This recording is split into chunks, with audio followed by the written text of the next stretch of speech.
트랜스로 그 첫 장편 데뷔를 시작한 도네르라고 합니다. 연출 도네르라고 합니다.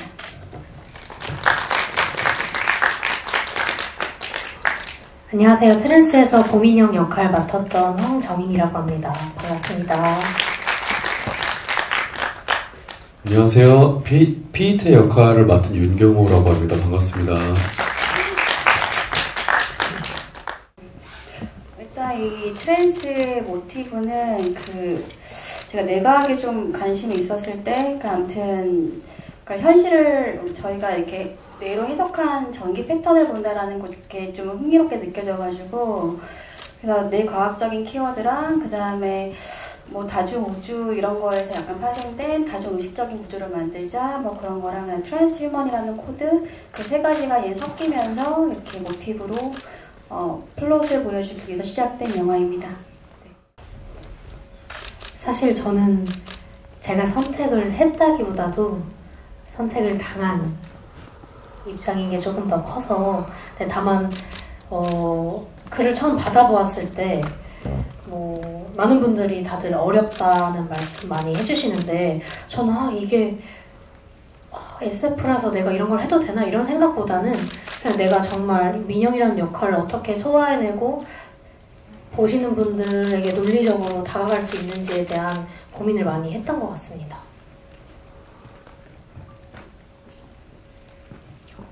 네.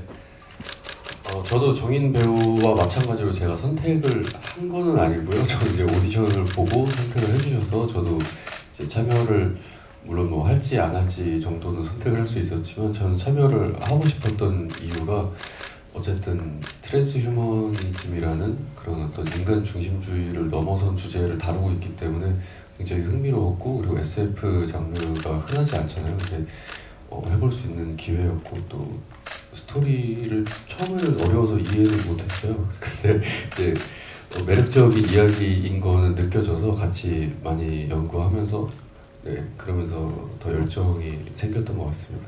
감사합니다. 딱히 장면 하나가 어려웠다기보다도 처음에는 완성도 있게 확실하게 이해하는 과정이 많이 필요했고, 그 과정에 시간을 많이 쏟았던 것 같아요. 그리고 민영이라는 아이가 되게 많은 설정이 있잖아요. 식이장애도 있는 아이고, 우울증도 있는 아이고, 괴롭힘도 당하는 아이고, 이런 모든 많은 설정들을 어떻게 어느 지점에서 연결시켜서 한 아이처럼 보이게 해야 할까에 대한 그런 인물 설정에 대한 연구가 가장 공을 많이 들였고 힘들었던 것 같습니다. 네, 저도 이제 고민형이라는 인물의 어쨌든 분열체이기 때문에 고민형이라는 인물의 어떤 부분을 내가 갖고 있어야 되고, 또는 이제 그 나노철이라는 인물과 피이테라는 인물이 어떻게 이거를 나눠서 이 인물의 어떤 성향이나 이런 것들을 나눠서 가지고 있을 수 있는지, 그런 것들에 대한 연구가 있었고요. 그리고 피이테가 이제 하는 말들이 어떻게 보면은 그걸 이제 설명을 해주는 건데, 이 개념들을 설명을 해주는데 그거에 대해서 확신을 가지고 설명을 해야 된단 말이죠. 근데 그게 어쨌든 이게 SF고 판타지이기 때문에 논리가 맞지는 않아요, 사실. 근데 그거를 이제 맞춰가는 과정이 좀 많이 어려웠던 기억이 있습니다. 네.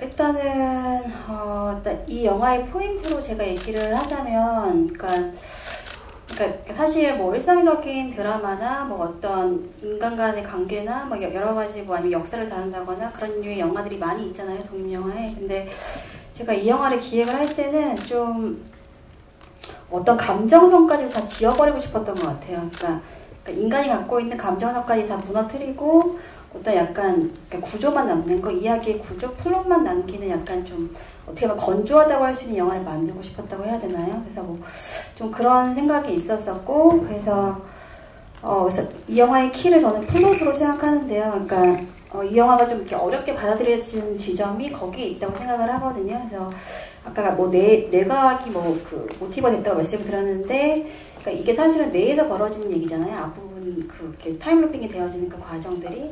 그러니까 내 패턴, 그러니까 내 속의 이야기를 보여주면서 내 패턴이 있듯이 플롯으로 약간 패턴을 쓴다라는 생각으로 제가 만들었거든요. 그래서 그 패턴이라는 게 어떻게 보면 약간 뭐 미술로 따지면 약간 추상화 같은 거잖아요. 그래서 그런 식의 접근을 제가 사실은 좀 하면서 쓴 것이라 그러니까 배우한테 좀 감정이입을 한다거나 뭐 이런 게 조금 어려운 극일 수는 있어요.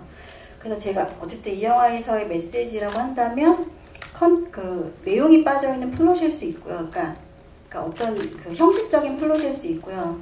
플롯이고 그리고 어쨌든 그 타임루프 과정이 약간 그 루핑이 되고 있지만 약간 변주가 되면서 약간 확장이 되거든요. 테마들이 이야기 앞에 테마가 뒤에 거에 그 영향을 주기도 하고 말하면서 확장이 되는 측면들이 있고 그다음에 교회 씬을 중심으로 해가지고 그 뒤에는 사실 현실로 돌아오는 건데 그러니까 약간 좀 뭐라고 해야 될까요?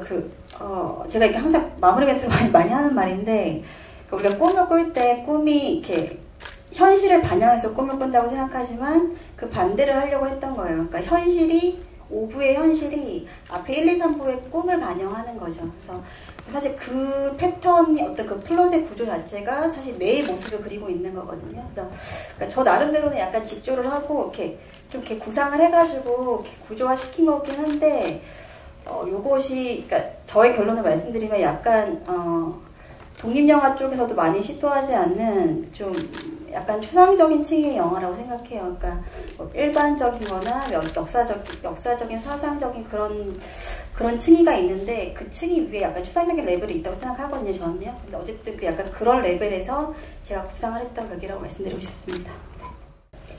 일단 배우 캐스팅은 나이가 어렸기 때문에 그리고 제가 굉장히 저예산으로 이 영화를 만들었거든요. 그래서 일단 기획사를 컨택을 하기는 했어요. 하긴 했지만 뭐 기회가 많지 않았고 어쨌든 좀 오디션을 통해서 지금 배우들을 이렇게 뽑았는데 일단 고민영애를 뽑을 때는 이미지가 좀 중요했어요. 그러니까 대사가 많이 없거든요, 영화에. 그래서 이미지로 어떤 극 자체를 계속 끌고 가야 되기 때문에 약간 좀 강렬한 이미지가 필요했고 그리고 피이테 같은 경우에는 거의 대사가 지금 거의 너무 많잖아요. 그래서 대사 소화력을 굉장히 중점적으로 저희가 오디션을 볼 때 봤다고 생각하시면 됩니다. 그리고 두 번째 질문이요. 영화나 책 영향받으시는 그러니까 여러 가지 과학적인 테마를 이렇게 서칭을 하는데 저는 지금은 약간 웹 기반이 좀 편한 것 같긴 하거든요. 그러니까 책을 한 권을 본다기보다는 여러 가지 서칭을 통해서 약간 좀 그러니까 트랜스 같이 서칭을 하는 거죠. 넘나들면서 이렇게 여러 가지 키워드를 뽑아가지고 그렇게 하다가 조금 더 딥하게 알고 싶을 경우에는 책을 참고도 하는데 사실은 제가 과학적인 테마는 강연 같은 거 좀 많이 듣고요. 강연, 뭐 다큐멘터리 많이 참조하고 뭐 레퍼런스 영화 같은 경우에는 사실 플로팅 이게 그러니까 트랜스휴먼 코드가 있긴 하지만은 사실은 플롯 자체에 더 키가 강한 영화들이 사실 레퍼런스라고 할 수 있거든요. 그래서 뭐 크리스토퍼 놀란 감독의 영화들 좋아하고 인셉션 뭐 이런 것들 그리고 뭐 아이 인사이드라는 영화도 있어요. 아이 인사이드 거기서 뭐 과거 현지가 계속 왔다 갔다 하는데 되게 이렇게 직접적으로 시나리오 쓸 때 영향을 받았었고 그리고 뭐 문이라는 영화 아실 거예요. 클론 나오는 그래서 그 영화도 뭐 3번 이렇게 클론이 바뀌는 것들이 이 3명의 분유체를 만드는데 영향을 받았던 것 같습니다. 일단 제가 내각의 얘기를 해야겠다고 생각을 했을 때 뇌충격이 들어와야 된다고 생각을 했거든요. 그래서 뇌충격을 가지고서 뭐 번개 그런 것들을 연상을 하면서 계속 테슬라콜까지 들어오게 된 거죠. 그래서 그런 어떤 오브제가 좀 들어와서 충격 효과를 줬을 때 더 재밌을 거라고 생각을 했거든요. 그래서 사실 이게 그러니까 민영이가 지금 트랜스휴먼이 되어지는 그걸 저희가 일렉트로사피엔스라는 표현도 쓰는데 어쨌든 전기라는 매체라는 질문이 조금 애매하기는 한데 트랜스휴먼도 되게 다양하게 있어요. 다양하게 있지만 여기서는 이 전기라는 코드를 쓴 거죠. 그래서 전기를 써가지고 번개, 뇌충격, 그 다음에 약간 비인간적인 요소를 갖고 있는 캐릭터들 그러면서 테슬라코일이라는 오브제가 들어오고 막 이러면서 약간 연결시키는 그렇게 진행을 했습니다. 네, 물론 개봉하게 돼서 너무너무 행복하고요. 그리고 이제 감독님께서 정말 고생 많이 하셨거든요. 다른 스태프분들도 마찬가지지만 근데 이제 저희가 제작을 한 지 3년 정도 됐죠. 근데 네, 이렇게 3년 후에 이렇게 개봉을 하게 되어서 너무 기쁩니다. 그리고 제일 어려웠던 장면은 아무래도 저는 피이테 같은 경우에는 실험실 장면이었던 것 같아요. 실험실에서 왜냐면은 반복이 되는 대사들이 너무 많기 때문에 그것들을 이제 NG가 안 날 수는 없었고 NG도 많이 나고 그랬는데 어쨌든 이제 테마별로 처음에 이제 뭐 피이테 테마 있고 나노철의 테마 있고 뭐 이렇게 나오잖아요. 그 테마가 바뀌면서 회귀가 되면서 이제 반복이 되는 대사들 때문에 가장 어려웠던 기억이 있습니다. 네. 저는 뭐 모든 영화가 그렇듯이 독립영화에서는 작품이 좋고 나쁘고 저의 기준 판단에 떠나서 사실 기대를 안 하고 시작하거든요. 마치고 나서도 이걸로 내가 잘 될 수 있다, 이걸로 내가 얼굴을 알릴 수 있겠다 이런 기대를 안 하고 시작하기 때문에 이 작품도 마찬가지였고요. 그래서 사실 3년이라는 시간 동안 개봉 소식이 없었기 때문에 더 기대를 안 했던 것 같아요. 근데 이제 정말 갑자기 개봉 소식을 받게 되어서 저도 너무 기뻤고, 제가 준비할 때 가장 어려웠던 건 아무래도 민영이는 대사가 없다 보니까 얘가 무슨 생각을 하고 있는 건지 사실 시나리오 상에서는 알 수가 없었어요. 그래서 민영이가 이 피이테의 대사들을 들을 때 어떤 생각을 하고 듣고 있을까?